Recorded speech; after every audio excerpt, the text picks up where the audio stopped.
You ask Tiger to solve. This deals with linear equations with one unknown.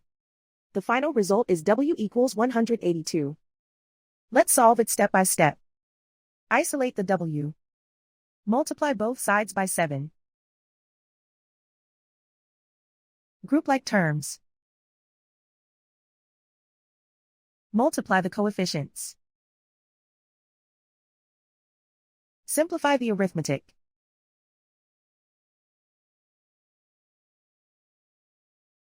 Convert the W into a positive number. Multiply both sides by -1. Remove the ones. Simplify the arithmetic. And so the final result is W equals 182.